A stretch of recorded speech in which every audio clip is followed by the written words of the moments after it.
The Walking Dead Season 5, Episode 3, Four Walls and a Roof. We discover finally what happened to Bob, a little bit what happened to Daryl. There's an opening scene, though, where Sasha has had it with the missing people.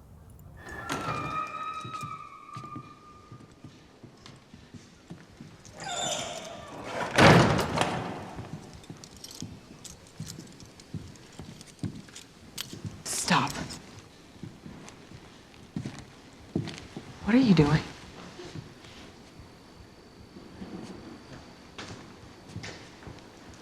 What are you doing? This is all connected.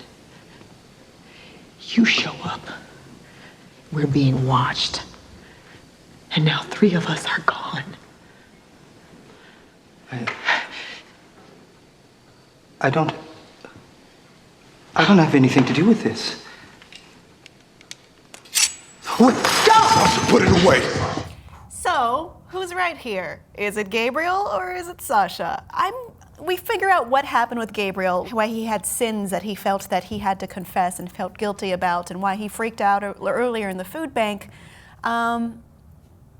We found out that yes, he was a coward, as we suspected, and was projected very much so. See, this is where we think we might disagree a little bit. I don't know about him. A coward, still yes. I think that he could have obviously offered his shelter, but is that not the whole theme of this show at this moment in time, is you need to look out for yourself? The group as a whole has now become like one person, so they're looking out for themselves, right? The Rick's group's looking out for themselves. They don't take in anyone easily, and it has shown that does come against them, and it doesn't, because they have passed away people who would actually maybe help them in the long run, and they've gone on to be passed off. You know what I mean? They didn't accept Michonne straight away. She had to kind of get her way into the group. So I feel like But eventually he did, though. Yeah. He didn't just literally shut himself off from the world. Yeah. We've shown that there is a balance between accepting people and fending for oneself. Yeah, I agree with that. I just don't think that the priest is much worse off than anyone else at this moment in time. And I think this might be my view, because I thought the guy, his acting ability makes me feel sorry for him when he's playing this innocent role. But again, I might be wrong, because he might come back to bite me in the ass, because I thought the governor had some redemption qualities, and before you know it, he chops Herschel's head off. Yeah, like, okay. Gabriel's confession, immediately following the scene we just saw, was really quite powerful. It was, yeah. And I thought really well done. So they find out what happened to Bob, and Bob makes a revelation that, of course, you were starting to edge toward at the end of the last review. Yeah, I thought it. So he is tainted meat, as he likes to laugh and proclaim loudly again and again. I was hoping we'd find out the prolonged effects of eating tainted meat, but unfortunately that was not to be. Yeah, again, great cinematography. The people that have created this show, the writers, they've done it so well. The fact that it pans in on the walkers outside, them trying to get into the elementary school they were at, and then it goes to obviously the group, the cannibal group, and they're just eating, they're basically eating Bob so easily, as if they're nothing, and it's that correlation between, are they much worse off than the walkers themselves? But then Gareth comes out and says, I'm trying to be human to you, I'm trying to be civilized, I'm trying to talk to you. It's just is there that much of a border anymore? But then Bob's reaction, I can't say that this is one of the first times I've laughed at The Walking Dead. There's many scenes that have had me cracking up, but this, I was dying laughing. I thought it was hilarious, no pun intended, dying laughing.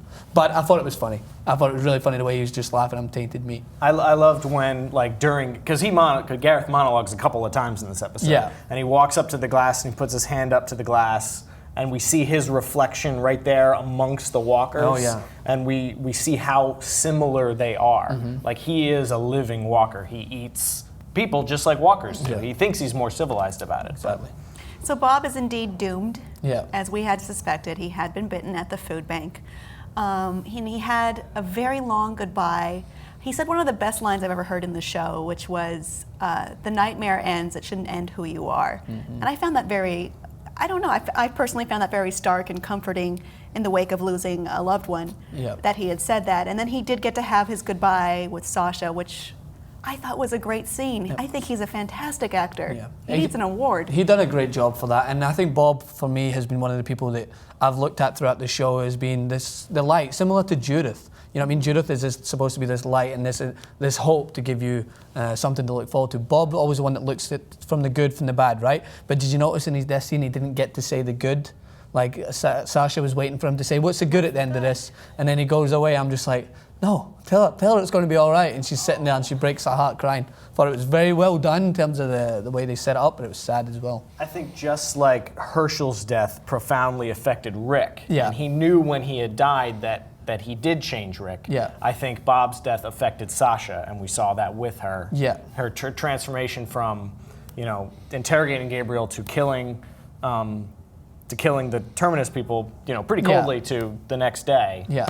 Well, once you brought that up, why don't we go into the part, like just the killing of the cannibals, right, in general, is probably one of the most... It was a good scene. One of the most Very tense. chilling scenes. I mean, I think this episode, as we just talked about before, they've done a great job of making everything's like in suspense. There was that one scene where it was shot when Rick's crew was walking towards elementary school, apparently, and then Gareth's team was coming towards the church, and it just didn't change. The camera was sat there, and as you said, that sign for so long. Yeah, you're thinking, is someone missed? Like, is someone supposed to do something here? That's in a horror movie when you expect the face to pop up or something like that, and no one did anything. I was A like, little surprised, because before they were talking about Tara's plan, they didn't reveal what it was. And I Yeah. think Abraham said, well, that's a ballsy plan, or that's a gutsy plan. Yeah.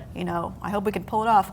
Was that part of the plan? I think to it was. pretend like, oh, we're going to leave and we're vulnerable, but then kill them. I think they've learned the lesson from like the governor to leave and open a prison there to be attacked, and go and track them down. I think by this point they thought, we'll pretend to leave, and that was just going to suck them in to try and take over.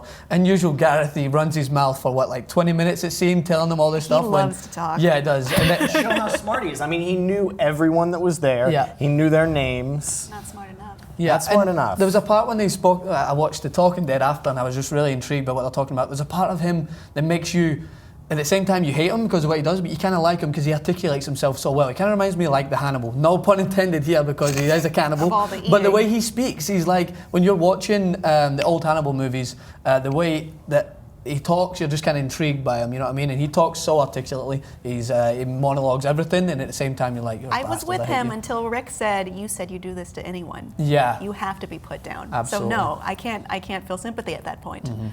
I really like the second half of that scene, the slaughter of them, because I think the Walking Dead video game does a really good job of making you question. Telltale game? Yeah, Okay. the Telltale game, not the other one. Yeah. Does a really good job of making you unsure about your own choices. And yes, we wanted those monsters to be put down, but it was so savage and so brutal. You saw the reaction on Tyrese's face and on a couple others while it was happening, being like, oh man, is this too far? We are really going at them, and I am uncomfortable with what's happening right now. I feel like Tyrese came around a little bit when he took the knife from Sasha and said, give it here, I'll do this. Before he had shown a serious problem with putting down people. I guess at this point Bob is no longer being put down and no longer really a person to be considered.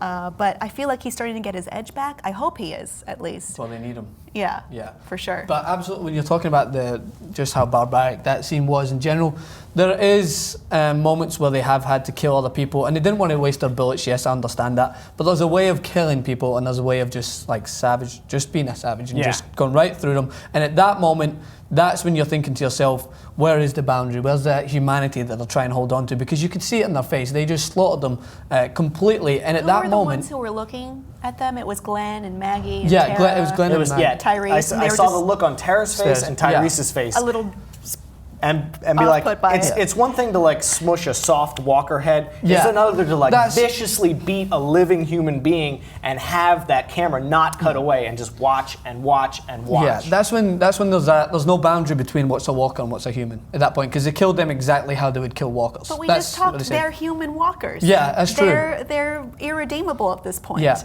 You would do this to anyone, you should not exist. It's you weird. should It be still put made down. me uncomfortable. Exactly. So And when we saw that red-handled machete, I was like, yes, justice, it's happening. He said it was going to happen, and it happened. But while it was happening, I was like, holy shit. It's similar. I made this correlation in another review I'd done. It's like when you watch the Batman movies and you watch The Dark Knight, and when he's finally beating the Joker up, you're like, all right, go for it, beat him up. But then he stops because he's got those constraints. Whereas in this environment, there's no constraints because there's no prison. These people can't go and suffer. The only way they can suffer is by dying. But it was like they wanted to prolong the suffering. They wanted to send a message and massacre them. And that was where I was, at the same time, just exactly what you said, Tim, I was still uncomfortable. I was like, whoa, let them go a little bit. Maybe just chop their head off or something. And even the governor's killing of Herschel at this moment didn't look as bad as what they did. And it's interesting that you bring that up because this is our second human antagonist so far. Exactly. We have the governor and we have Gareth, and they're both very different characters. I mean, they both kind of end the same way, but the governor goes down fighting, and you see Gareth on his knees trying to explain himself and beg, we're never going to do this again. Just let us go. I promise you, we will never cross your path again. And you can't. No. I see you shaking your head, Kim. Do you think they'll I come would back? not take that apology. Yeah. He's shown before he can't be trusted. He is ruthless. He's literally bloodthirsty. Yeah. I can't trust someone who does that, or who would kill anyone. Yeah. That is the detriment to humanity. Yeah. I don't know if there's someone basically taking facts or numbers right now, but you notice that as the episodes go on, there's a significant difference in the amount of walkers that are being killed to people now. There's less and less walkers being killed every episode than there is in people, which is showing that that's what the priest said in one of the episodes, is humans are more dangerous than walkers now. That's what it is the humans are now acting, there's no difference, and I keep stating this because it's so amazing when I talk to people that are about this show, and people that say, I hate zombie shows. This is zero, this is 5% about zombies now. It's more about how humans would react if they were put in a situation that is out of their comfort zone. And it's just amazing to me how there's no walkers being killed apart from the start of the episode. Now they're all trying to fight against each other. That's very well. I mean, we're getting to the point where the walkers are getting weaker and more, I guess, soft, vulnerable. Yeah. And the humans are getting more desperate, more hungry, as Gareth was. Yeah. And I think maybe the show is transforming at this point to be more of a human struggle than a struggle against walkers, which obviously have to be put down. Yeah, and I think that I haven't read the comics to that point. I stopped reading the comics after I got onto season 3 of the show because I didn't want to spoil anything for myself. It's massively different anyway. Yeah. I mean, I could read the comics and be like, this happened, that happened. I could still be wrong. Yeah. They diverge so much. They change. Yeah, that's a good thing about them as well. That they're definitely keeping you guessing. That's what the thing is, because even again reading back to I watched the episode last night. Gareth didn't know that he was going to be in. He knew he was going to be killed off at that point, but apparently there was a mid-season release that was supposed to be during the season. The hunters were supposed to be killed, a mid-season finale, and everyone thought that Gareth would be the hunter to be killed. And I didn't expect it. I expected a full season of the same thing, the governor, where you keep trying to fight him and he keeps getting away. But then when he killed him straight away, I was like, okay, who's the next person? Who's the next bad guy? As much as I would have wanted to see more Gareth and more of the cannibal, because when during this episode Gareth painted the big A on the side of the church, and I was like, oh man, this is a real rivalry. Yeah. I think the writers learned a lot from the last couple of seasons. We don't these long story arcs are too slow. Keep the action quick and move on to the next thing. And I like it better this way. So you do think we're waiting for the next huge enemy, possibly to come in when we splintered the group again with Abraham, Rosita, Eugene, Tara, Maggie, and Glenn all on a bus to DC. Sorry it was a dick, come to DC, we need Rick Grimes. Yes, I like that. But still we've lost at least 2 very major characters. Yeah. At least for the time being. Yeah, I was depressed when I seen Maggie and Glenn go. But at the same time, when you've seen their faces after the whole massacre, do you think that they're kind of thinking to themselves, do we need to go? Do we need to try and go and save this world from changing into what it's becoming? Because they seem to show some humane qualities when the massacre was going on. So I think they're thinking... They both hung back. Yeah, they hung back a lot. And they're thinking maybe we should focus on not slaughtering those who are against us, but trying to prevent this from happening again. Perhaps. Yeah. I mean, if Eugene is to be trusted too. Again. Did you know? I keep harping on the distrust. I know, but you're right. Did you see that moment when I keep forgetting his name, redhead guy. I always forget Abraham, right, again. He's like, Eugene, you ready to go? And he was like a little 6-year-old kid. I don't want to go. I'm the guy that's going to save the world, but I don't want to go unless you tell me to go. And then it's like, Eugene, okay, I'm going. Okay, Dad. And you guys saw the scene where they're hiding, and Eugene looks over at that sign in Gabriel's office. The stupidity sign? Yeah. What was that sign about?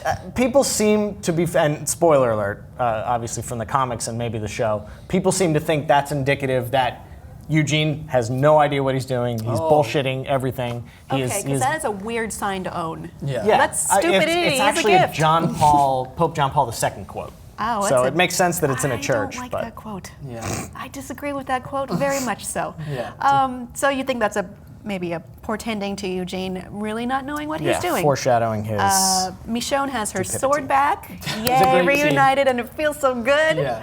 And Daryl's home, but Carol's not here, and maybe, well, it looks like according to the teaser, Yeah. we're going to see Beth, but it's not clear what happened to her, who Yeah. took her, what's going on, why is she where she is? Yeah, I mean that's probably setting us up for the next group that's going to come in and try and oppose them, because I didn't know, she seemed like she was in what, of a hospital, another In like a city, yeah, yeah. a city that was holding her down. So that is intriguing. They definitely ended it very well. Who's coming out of the woods? We don't know. Like It's at that probably point, not Beth. Oh, that could be a flashback. We yeah, don't know. True. Yes, no, I think the next episode will go back in time a little to see what Beth's been up to while the other group was dealing with cannibals. I'm just glad that Daryl and Carol care about Beth, because it seems like Maggie doesn't give a shit that her sister's missing at all. Well, she's not going to see her again anyway. She hops maybe. on a bus for Or she's DC made it with so she no can't. closure. Yeah.